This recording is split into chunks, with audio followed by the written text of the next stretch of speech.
That's the quintessential story of a Michael Johnson, a dude who is good enough to beat everybody, but sometimes falters to the most kind of random opposition you find. Now, Diego Ferreira, skillful fighter with bombs in hands.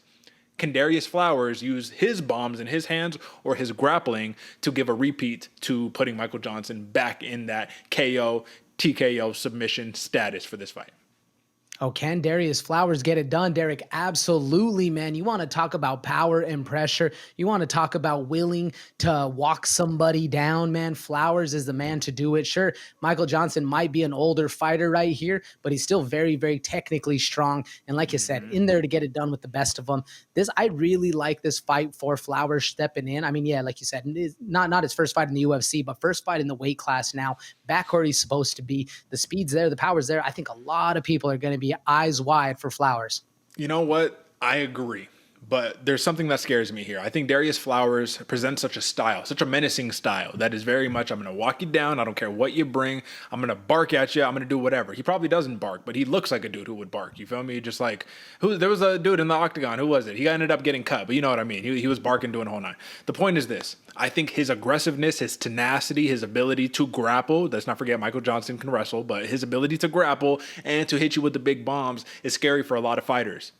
Until you run into Michael Johnson, who has seen this a million times. A Michael Johnson whose entire skill set is predicated on having some of the fastest hands in the division, having some of the sharpest boxing in the division. So when you have a headhunter like Darrius Flowers, who you kind of get, he gives me the Night Train, AJ, Jared Gooden vibes. He gives me the Jared Gooden vibes a little bit. You know what I mean? Just the head stiff, launching big shots, eating them and not even being phased.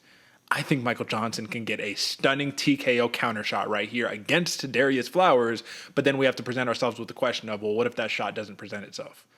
How does Darrius Flowers dictate this fight?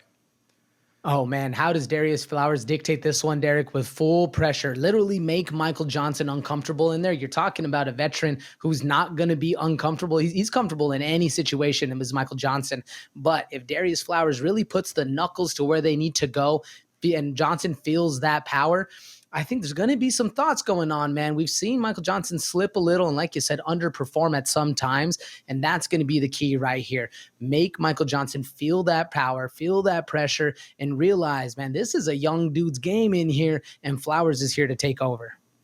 You know, realistically, I agree with everything you said, but I want people to realize that Michael Johnson is almost memed, you know what I mean, by getting knocked out and stuff like that. But the knockouts that he's taken as of late, I'm talking about last 10, even further than the last 10, these are getting stiffed shots. You got hit on the button with a nuclear fucking bomb, you know what I mean? This is Josh Emmett. This is the Diego Ferreira. Josh Emmett times 2, actually, and then Diego Ferreira, right? Those are the types of knockouts that he's getting. He's not getting knocked out by anybody else. He's not getting volume knocked out, nothing like that, right? So I'm actually really interested that I'm kind of looking away from that TKO, and I'm a little more interested in, can Darrius Flowers submit Michael Johnson? Is that on the table?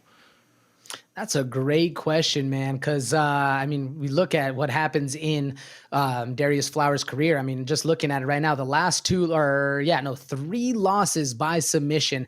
And actually, I had this noted down. I really like Flowers' ground game. He's very calculated. He's good on the ground, but that's a majority of his losses are by submission. So it seems like he falls into a trap where he's able to just get controlled and submitted. Can Michael Johnson do it? I like Michael Johnson's boxing. I'm with you there, Derek. Yeah. Can Flowers submit him? I don't think so.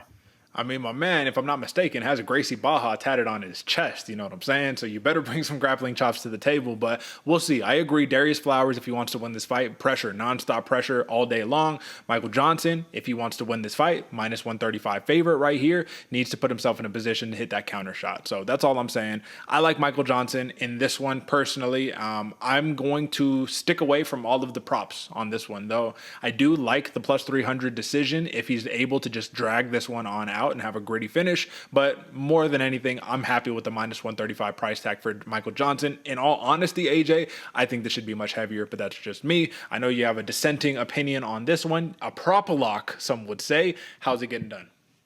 A prop lock, you said it best, Derek. You talked about the submission right there. Could it happen? Possibly. I don't really think so. I really like that plus 225 TKO. But either way, folks, I'm rolling with the prop lock here. I think Darrius Flowers is going to get this fight done inside the distance, and that's right there is going to be where you're making your money. I mean, either way, if you're a Flowers better, there's plus money all on the board. So choose what you want. But like I said, prop lock it in. Finishing the fight inside the distance. This one's going to be a very fun one and hopefully a breakout fight for Darrius Flowers. And the way that you know AJ's onto something is if you look at the over and under, it's 1.5 rounds, minus 120 for the over, minus 110 for the under, aka it's a coin flip. So with that being said, dissenting opinions on this one, folks.